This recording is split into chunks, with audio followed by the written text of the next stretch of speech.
मुल्क में कोरोना के वार तेज, मोहल्लक वायरस मजीद 4 जाने ले गया। 24 घंटों के दौरान 808 केसेस रिपोर्ट। कौमी इदारा सेहत के मुताबिक मस्बत केसेस की शरह 4.47% तक जा पहुंची। उधर सिंध हुकूमत ने कोरोना के बढ़ते केसेस पर SOP जारी कर दिए। मास्क पहनना लाजमी करार दे दिया। बड़े इज्तिमात से गुरेज करने की हिदायत।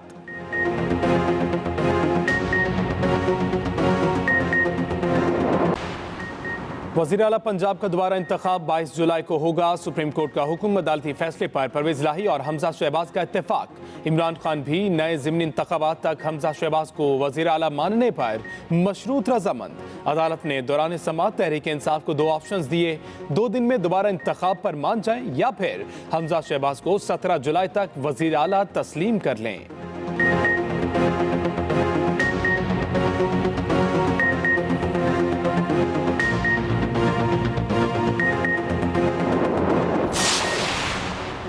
ज़िमनी इलेक्शन जनरल इलेक्शन की तरह अहमियत इख्तियार कर गए। 17 जुलाई को पंजाब के हुक्मरान का फैसला होगा। असम्बली में नून लीग और इत्तेहादियों के 177 अराकीन मौजूद। PTI और काफी अराकीन की तादाद 5 मखसूस सीटें मिलने पर 173 हो जाएगी। ज़िमनी इलेक्शन में 20 नशिस्तों पर घमसान का रन पड़ेगा। नून लीग 9 हल्कों में जीत गई तो हमजा शहबाज की वजारत आला पक्की।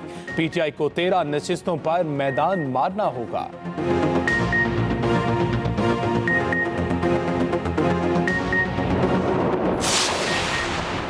लाहौर हाई कोर्ट का पंजाब असम्बली की 5 मखसूस नशिस्तों से मुतालिक तहरीरी हुक्मनामा जारी। नोटिफिकेशन जारी करने से मुतालिक इलेक्शन कमीशन के खिलाफ दरख्वास्त मंजूर। अदालत ने तहरीरी फैसले में हुक्म दिया कि इलेक्शन कमीशन 5 मखसूस नशिस्तों पर नोटिफिकेशन जारी करे। एडिशनल रजिस्ट्रार जुडिशल अमल दरामद के लिए इलेक्शन कमीशन को अदालती हुक्म भिजवाएं। दूसरी तरफ इलेक्शन कमीशन को लाहौर हाई कोर्ट का फैसला मौसूल हो गया।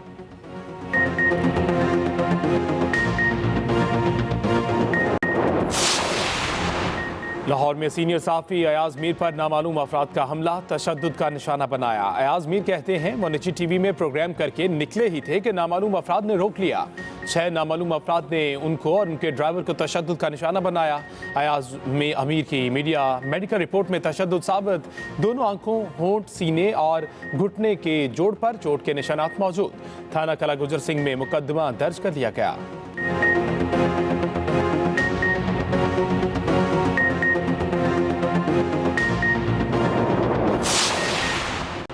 वज़ीर आज़म शहबाज शरीफ की वज़ीर आला पंजाब को सीनियर सहाफ़ी अयाज अमीर पर हमले के वाक़े की आला सतह तहकीकात कराने की हिदायत। वज़ीर आला पंजाब का मुलज़िमों की गिरफ्तारी का हुक्म। चौधरी शुजात, परवेज इलाही, मोनस इलाही की अयाज अमीर पर तशद्दुद की मज़म्मत। Association of electronic media editors and news directors एमेंड की भी सीनियर सहाफ़ी अयाज अमीर पर हमले की मज़म्मत।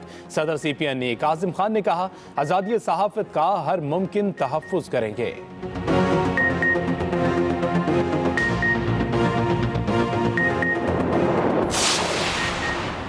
गैस कम हो तो सनतों को नुकसान और बिजली कम हो तो अवाम बद्दुआएं देते हैं। वज़ीर आज़म शहबाज शरीफ की लोड शेडिंग से मुतालिक इजलास में गुफ्तगू। कहा, लोड शेडिंग पर काबू पाने के लिए कोशिशें कर रहे हैं। साबिक हुकूमत ने सस्ती गैस खरीदने के मौके ज़ाया किए। आलमी मंडी में तेल और गैस की कीमतें बुलंद तरीन सतह पर पहुँच गई हैं।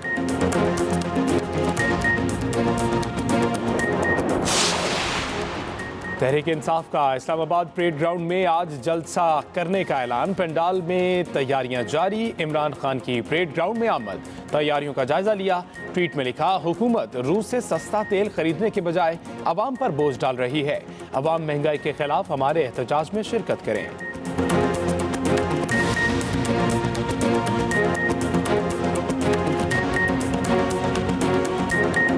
खबर शामिल करें। पीपल्स बस सर्विस के पहले मरहले की बसों की आमद का सिलसिला मुकम्मल हो गया। पीपल्स बस सर्विस की 30 मजीद बसें कराची पोर्ट पहुंच गई हैं। सूबाई वज़ीर ट्रांसपोर्ट शर्जील मेमन का ट्वीट, लिखते हैं, पीपल्स बस सर्विस के तहत 250 बसों का पहला मरहला मुकम्मल हो गया। इन बसों में 16 लाड़काना, 234 शहर कायद में चलेंगी। शहरियों की जिम्मेदारी है कि बसों का ख्याल रखें। कराची के शहरियों को मजीद सफरी सहूलियात देंगे। 250 बसों में से 16 लाड़काना में चलेंगी। कराची के शहरियों को मजीद सफरी सहूलियात देंगे।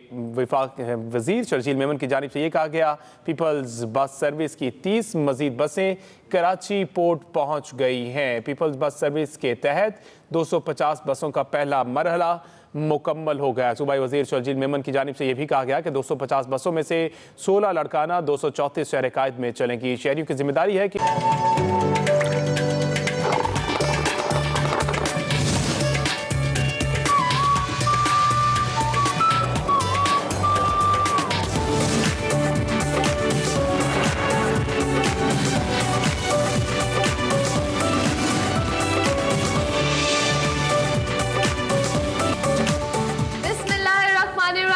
अस्सलामुअलैकुम and a very good morning. Espresso में आपको खुशामदीद कहेंगे। मैं हूं अर्मिला हसन। हंसती मुस्कुराती इंतहाई खुश पूरे हफ्ते के लिए तैयार हैं अर्मिला हसन और मैं हूं इमरान हसन, बिल्कुल इनके ऑपोजिट। हमारा सेगमेंट है निकले तेरी तलाश में, जिसमें बात हो रही है मुस्तनसर हुसैन तार साहब की किताब नांगा पर्वत पर। तो देखते हैं आज क्या बात हो रही है।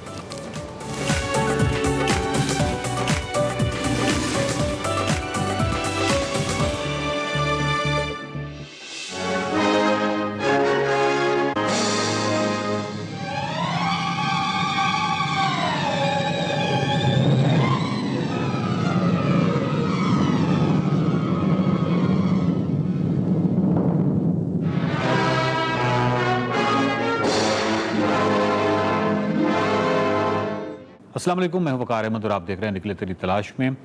नांगा पर्वत कमाल पहाड़ है और खूबसूरत पहाड़ है और एक ऐसा पहाड़ है जिसके दामन में खूबसूरत जंगल है। ऐसा नहीं होता 8000 किसी भी उसके दामन में जंगल नहीं हुआ करते, लेकिन ये बहुत से हवालों से मुनफरिद है। हुज्जम के लिहाज से ये दुनिया का सबसे बड़ा पहाड़ है, बहुत मुनफरिद है। इसके हवाले से जो कहानियाँ हैं वो बहुत मुनफरिद हैं। इसके हवाले से जो माउंटेनियर्स की यकोपैमाओं की कहानियाँ हैं वो कमाल हैं। किताबें जो इस पर लिखी गई हैं वो ज़बरदस्त हैं। जो फिल्में बनी हैं, नांगा पर्वत जो है वो नो डाउट पाकिस्तान का फ़ख्र है। नांगा पर्वत जो तार साहब की किताब है उसके हवाले से तार साहब से गुफ्तगू का, उनसे सवालात का सिलसिला जारी है। तार साहब, रायकोट पुल पे आपने बोल्डर रिज के हवाले से लिखा है और कई और किताबों में भी इसका तज़किरा मिलता है।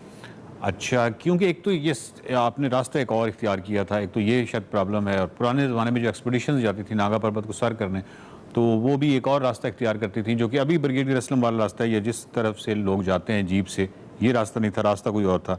तो उसके हवाले से आपने बोल्डर रिज के हवाले से बारहा इसका तज़किरा किया। तो लेकिन अब ये माजी का हिस्सा बन गया है, क्योंकि नोबडी नोज़ के बोल्डर रिज क्या है या किस जगह है। तो मेरा आपसे सवाल ये है कि अगर मैं रायकोट ब्रिज पे खड़ा हूँ और मेरा जो रुख है वो गिलगित की साइड पे है, तो मतलब ये बोल्डर रिज किस साइड पे है? आप कुछ आइडिया दे सकते हैं? एक्चुअली वही जो मेरी गाइड बुक्स थी, ये गाइड बुक्स तो नहीं थी, ऐसी सरसरी पढ़ा था।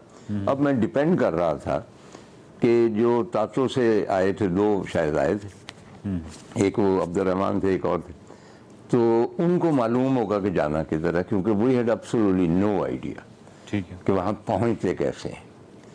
तो बोल्डर रिज, अगर आप रायकोट ब्रिज पे खड़े हुए हैं, ठीक है, और राइट पे आज की जो शाहरा आजम जाती है थ्री मेडो पे, जहाँ पे सैकड़ों जीपें चल रही हैं, बिल्कुल उसके नीचे तत्व नाला है गंदक का। बिल्कुल, तत्व नाला के दूसरे किनारे से जो बुलंदी उठती है, अच्छा, वो है बोल्डर रिज।